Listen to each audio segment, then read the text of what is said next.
How's everybody doing today? Welcome back to my channel. This is Phil, the Kaiju King, from my collection room in Greater Cincinnati. And in this video, I'm going to take a look at one of the best Yuji Sakai sculpts that we've gotten in that line from X Plus. It is the Yuji Sakai 30 centimeter Godzilla 1954. The OG, the original Godzilla. Great figure here. From a very iconic movie that started the whole thing for the longest running movie franchise in film history, Godzilla. That film was very groundbreaking, very sad in a lot of ways, very heartfelt, and it makes me feel for the people of Japan when I watch it, like after what happened in the World War and everything, and what they went through. And this movie, of course, was based off the actual events of a fishing boat that got too close to some nuclear testing in the Pacific Ocean, and some of the crew got radiation sickness and stuff, and I think even one member died from the crew of the boat. And that and the original King Kong, 1933, was the inspiration for Toho to go and try and do a giant monster movie.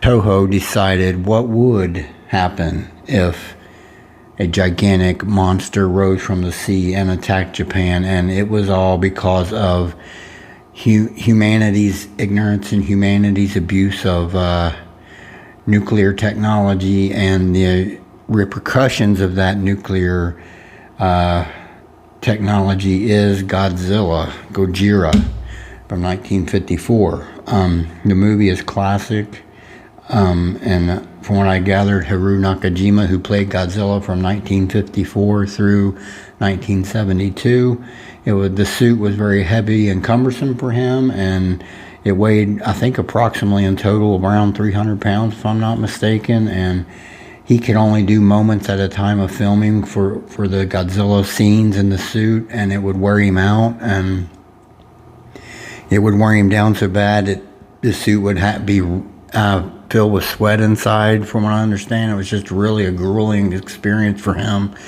and makes me respect him all the more for what he went through and what he did, because he did do a good job at portraying Godzilla on the screen, in my opinion. Did a very, very good job, actually. And he went on to do that, like I said, through 1972, through all the seriousness of Godzilla and into the zany, crazy, more human-friendly Godzilla that was kind of in superhero mode. So God bless Haruo Nakajima in that respect. And he has always been and always will be my childhood hero. And I love this franchise. I love Godzilla. I love the original film. I mean, you can't have nothing without the original, and in that respect, I have to always think of Haruo Nakajima. Every time I think of any Godzilla movie, thoughts of him run through my mind, and what he did to create the franchise and build the franchise and create a long-lasting film icon, which is Godzilla. But the movie is very moving, very touching, very sad. The soundtrack in the movie is, a lot of it is very somber and very sad tone, which fits the whole thing and theme of the movie. So, of course, Godzilla rose from the sea and attacked Japan and just put tremendous destruction on Japan, and it was on all humanity, really, and they couldn't figure out what to do with him. And then come to be that Dr. Serizawa, of course, had a weapon that they could use, and they finally did use at the end the oxygen destroyer to vanquish Godzilla at the end of the film. And it's rather sad, really. I thought in ways that the storylines in the film are really good. Dr. Serizawa trying to hide that. He knew he could destroy Godzilla with that, but he was trying to hide it because he didn't want it to get into the wrong hands. And then Dr. Yamane did not want them to attack and destroy Godzilla. He wanted to try to understand and study Godzilla. Then there was the love triangle between the three, his daughter and Dr. Serizawa and the other gentleman in the film. It was just well laid out movie, well laid out plan. I like how Toho took inspiration from RKO's King Kong, because King Kong 33 is my favorite film, and so that led me into Godzilla. So it's pretty cool that Kong helped to create Godzilla, the original Kong. It's just really neat, and I love the whole story of the movie, the desperation of the people and the anguish for the Japanese people that you can see them go through in the film. It's very it touches your heart in a lot of ways, in my opinion. And they finally do end up vanquishing Godzilla with the Oxygen Destroyer, which is a very tragic scene at the end of the film. And I actually do have a custom piece commissioned through Mark Sang-Yang of the death scene for Godzilla 54. It's a special deal. It's kind of a customized deal, but it's going to be pretty neat whenever I get that. As far as this figure goes, it's a very nicely done figure, I feel. They portray Nakajima in the suit very well here. Of course, X Plus is known for suit accuracies with their sculpts, which is really, really, really done well here. You can see that in this sculpt. To me, this is the quintessential Godzilla 1954 X Plus figure to have in your collection. It's the one they've done the best. This is the RIC, of course. Got the battery pack. It has the light up dorsal plates. It does look good lit up in the dark. It really does. It's pretty cool looking.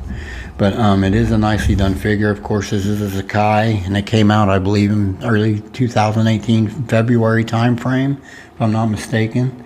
So I've had this for a while, about 2 years almost, and I just thought I'd go back and do a video on this particular figure because I feel that it deserves it. It is the original Godzilla, and this is the best representation of the 54 Godzilla that X Plus has done to date, in my opinion. But it is nicely done. The tail just goes down, touches level, then goes pretty much almost straight back and has a little rise in it there, but it's nicely done. The dorsal plates start off small on the tail, 3 rows, get bigger as they get to the base of the tail. Tree bark skin on the tail, nicely done. Charcoal gray in color. To me, this is a monotone figure because it's all the dark gray, black, or the gray. It's portrayed that way, and of course the movie was black and white, so it really does make a lot of sense. But nice sculpting of the skin tone and the texture and the tree bark skin on the tail, and the scaled sections of the tail are nicely done. It's just really nicely done.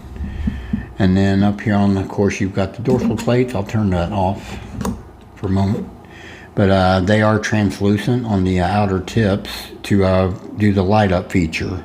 But they are nicely done, darker on the inner parts of the dorsal plates with the bumpy texture there, dark gray, black on the inside, the lighter color on the out. I'm guessing the standard was more traditional gray, but these are translucent so the light can come through.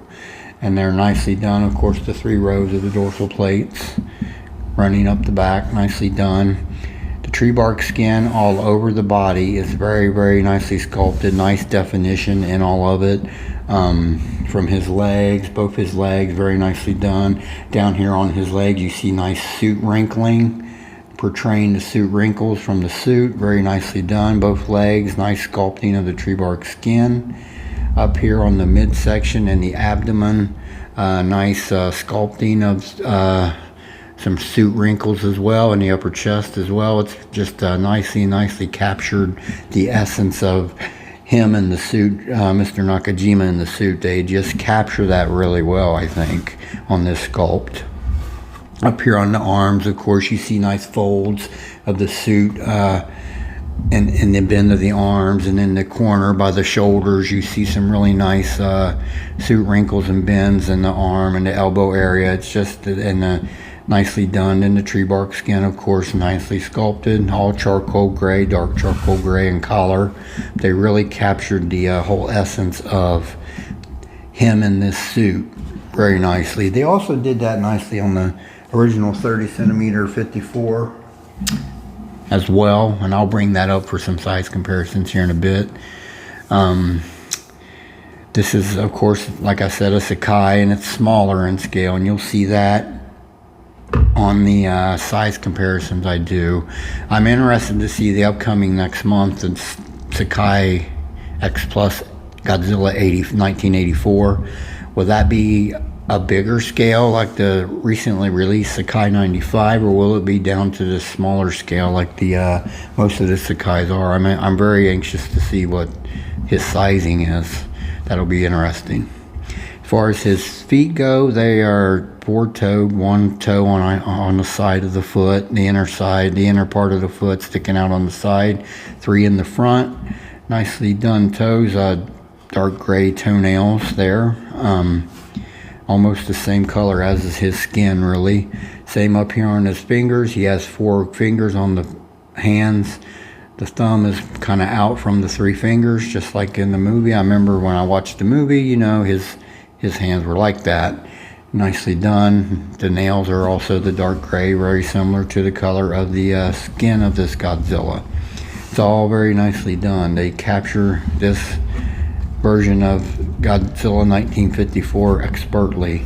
It is probably clearly my favorite version. I think it's the most well done. My second favorite will probably be the original 30 centimeter release, because it's pretty good too, in my opinion. But this one is the one to have if you only have one. Up here on his face, classic Godzilla 1954.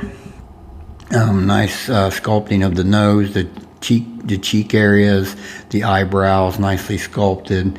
Nice sculpting of the little pointy ears of the 54 Godzilla.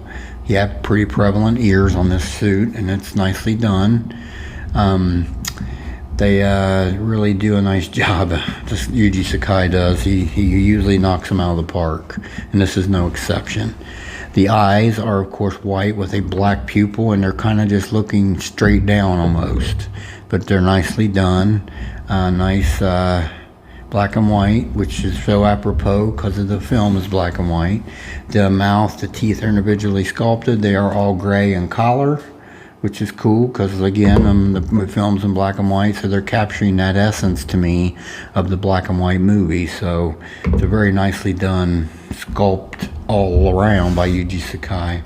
The quintessential Godzilla 54, of course, the battery pack plugs in on the back leg here.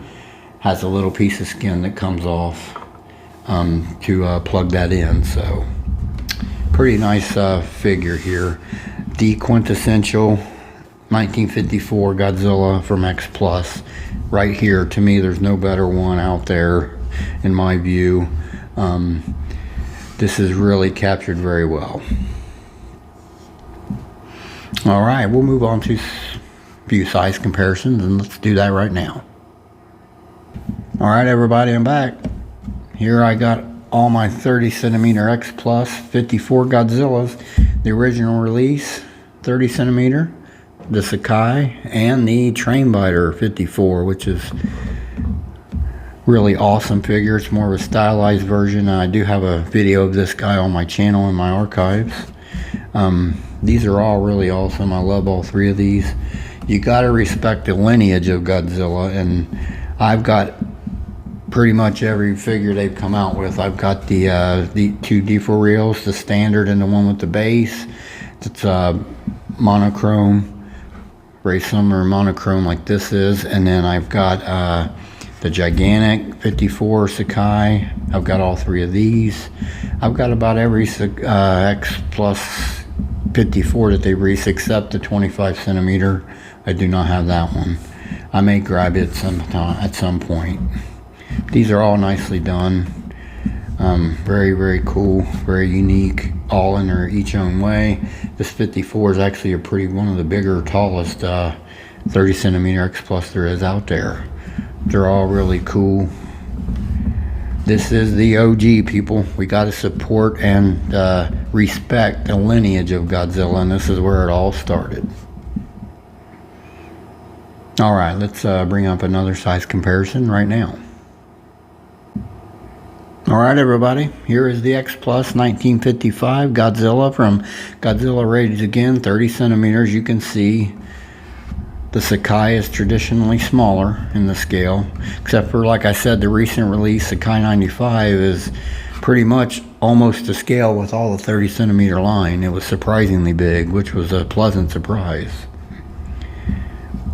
But this is the very next Godzilla in the line, and it's amazing the differences to me in the suits there.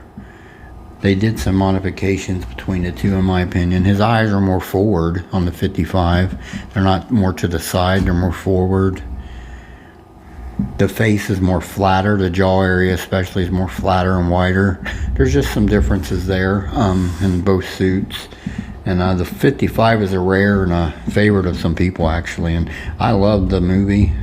My love of the movie is it introduced another kaiju, which was Anguirus, and it created a whole run of Godzilla versus other creatures. So that was really cool in that respect, and I really respect that movie because of that. Alright, let's do one more size comparison. Let's move on to that right away. Alright everybody, respect the history right here. X Plus 30 centimeter Godzilla 1975 with my Sakai 54. This is the lineage right here, the beginning and the end of the classic Showa era, depicted in these two very excellent figures. I need to do a video on the 75. Maybe I'll plan on a video for him next weekend. I haven't done a video on the 75 yet, and that's one of my favorite suits, as everybody knows. I love this figure, this 75, it's great. And this is the lineage right there of the Showa era, right?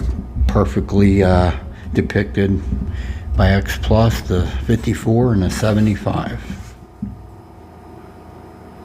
Alright everybody, I'll be back for some closing thoughts, and I think I'll bring up a few of his Sakai brethren here with him, and we'll do that right now.